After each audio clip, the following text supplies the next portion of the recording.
আসসালামু আলাইকুম। কেমন আছেন সবাই? আশা করি প্রত্যেকেই ভালো আছেন। আজকে আমরা যেটা পড়ব সেটা হচ্ছে যে সন্ধির এর আগে আমরা দুটো পর্ব পড়ে ফেলেছি। আজকে আমরা তৃতীয় পর্ব পড়ছি।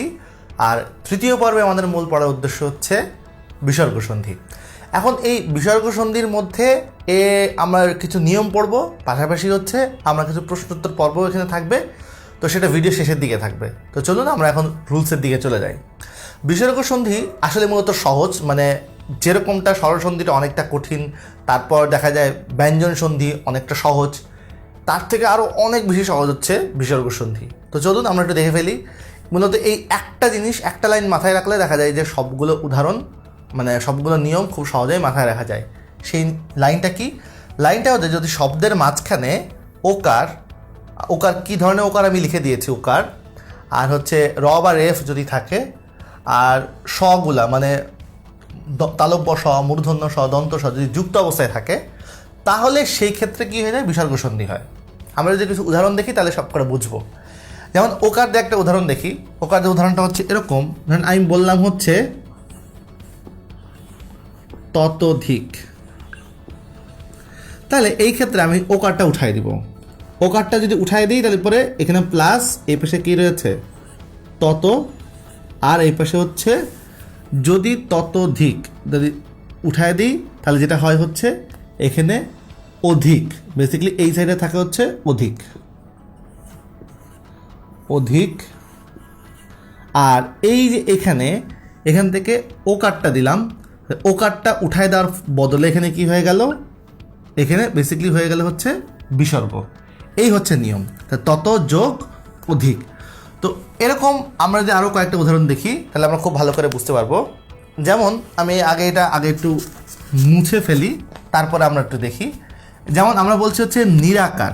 তাহলে নিরাকার যদি বলি, একটু খেয়াল করে দেখুন, নিরাকারের ক্ষেত্রে আমরা দেখতে পাচ্ছি এখানে কি রয়েছে? রকে উঠিয়ে দিব। রকে উঠালে আমরা বিসর্গ পাচ্ছি। এটা উঠিয়ে দিলে এই হচ্ছে নি, আর হচ্ছে আকার। তো এরকম যদি আকার থাকে তাহলে কি হবে? এখানে একটা বিসর্গ পড়ে যাবে। তাহলে এখানে নি যোগ আকার, এই গেল। তারপর ধরুন আমি বললাম হচ্ছে আশীর্বাদ।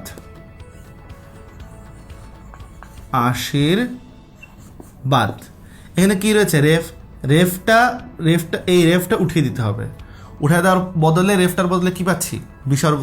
তাহলে প্লাস দিয়ে দিলাম। এ পাশে কি রয়েছে? আশি, আর এই পাশে হচ্ছে বাদ। এই যে এটার বদলে একটা আশি যোগ বাদ, এখানে আশীর্বাদ হয়ে গেল। এরপর চলুন আমরা পরেরটাতে যাই। আমরা বলছি, ধরেন এই যে শগুলো দিয়ে যদি বলি, শগুলো দিয়ে একটা একটা করে উদাহরণ দেখাই তাহলে বুঝতে পারবেন। যেমন আমরা বলছি শিরশ্ছেদ।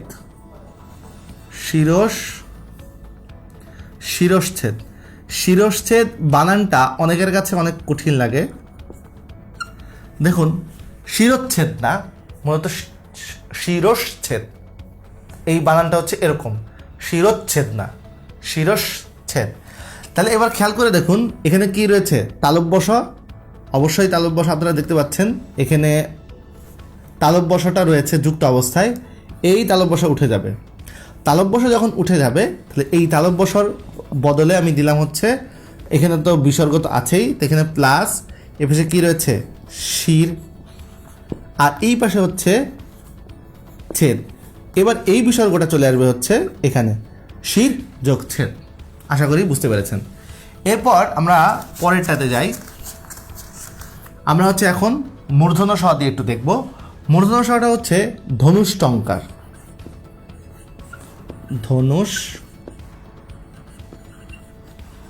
টঙ্কার।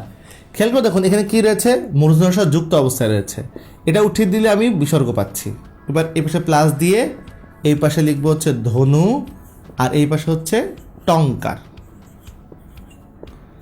এবার যদি টঙ্কার হয় তাহলে কি হবে? এখানে টঙ্কার হলে বেসিক্যালি যেটা হচ্ছে এই বিসর্গটা এখানে বসে যাচ্ছে, ধনু যোগ টঙ্কার। আচ্ছা, এরপর চলুন আমরা দেখব হচ্ছে স দিয়ে, দন্ত স দিয়ে। এটা হচ্ছে লিখলাম কি? দুস্থ। দুস্থর ক্ষেত্রে কি হবে? এখানে দন্ত স উঠে যাবে। দন্ত স উঠে যে বিসর্গ হবে, এই প্লাস দিলাম। এই পাশে কি থাকলো? দু, আর এই পাশে কি থাকলো? থ।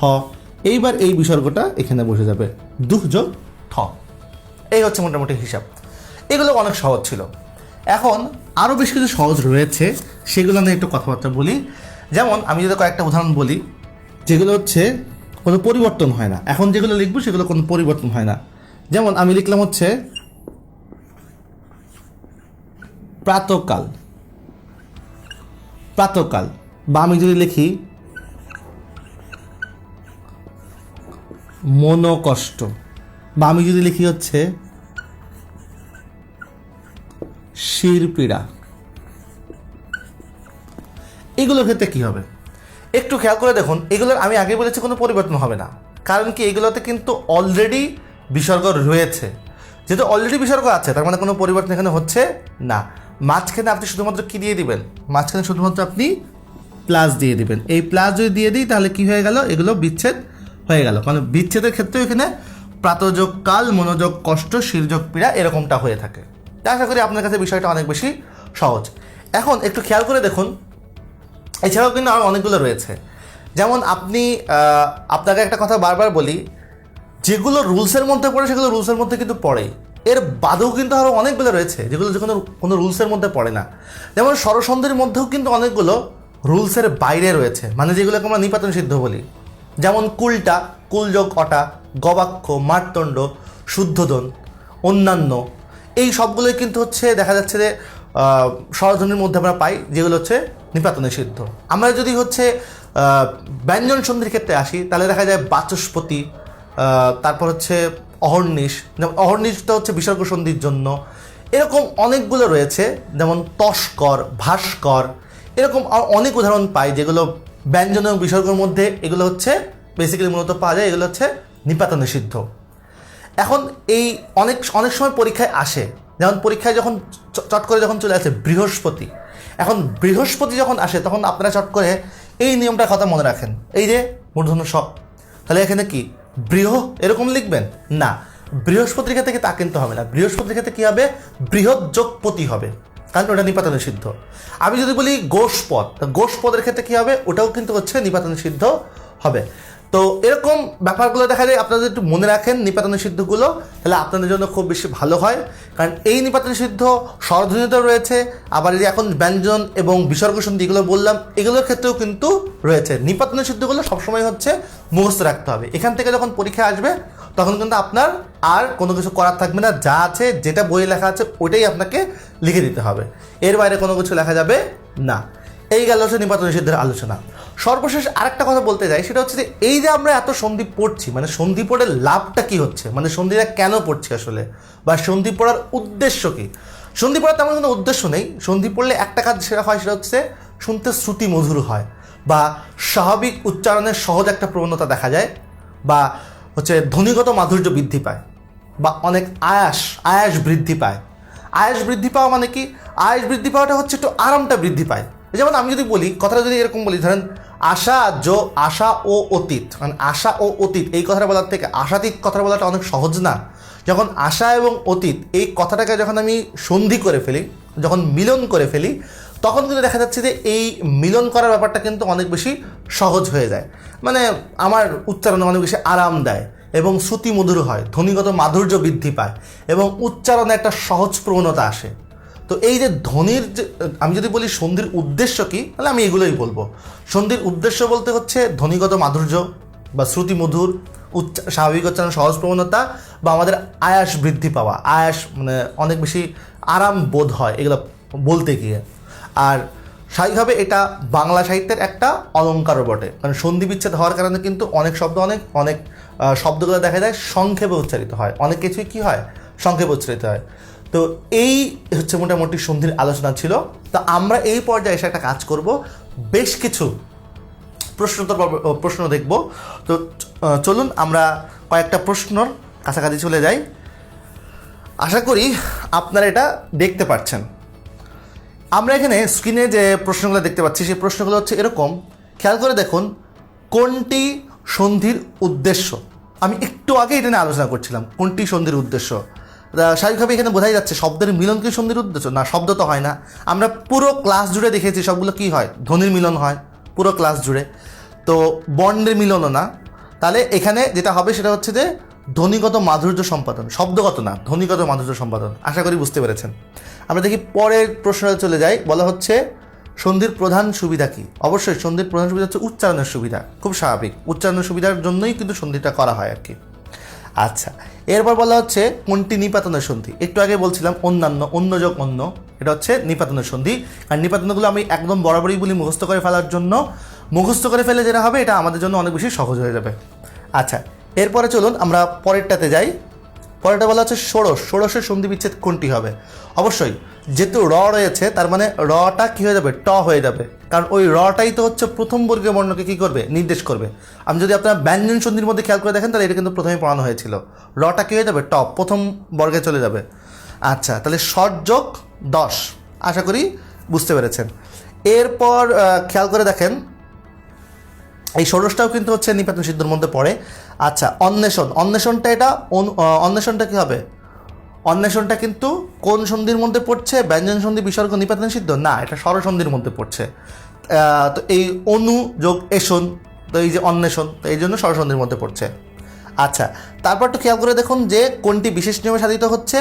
বিশেষ নিয়মে সাধিতর মধ্যে এখানে পরিষ্কারটা হচ্ছে বিশেষ নিয়মে সাধিত। এটা আসলে একদম সম্পূর্ণ মুখস্থের বিষয় আশা করি। আর এখানে বেশিরভাগ মুখস্থের বিষয়গুলো কেন দেখানো হচ্ছে এটা বোঝানো যে আসলে কিন্তু পরীক্ষায় দেখা যায় যখন প্রশ্ন করা হয় সন্ধির ক্ষেত্রে, অন্যান্যগুলো অবশ্যই আসে, আমি বলছি না আসে না, কিন্তু সন্ধির ক্ষেত্রে দেখা যায় যে নিপাতনে সিদ্ধ যেগুলো বা বিশেষ নিয়মে সাধিত যেগুলো সেইগুলো কিন্তু প্রাধান্য পায় বেশি।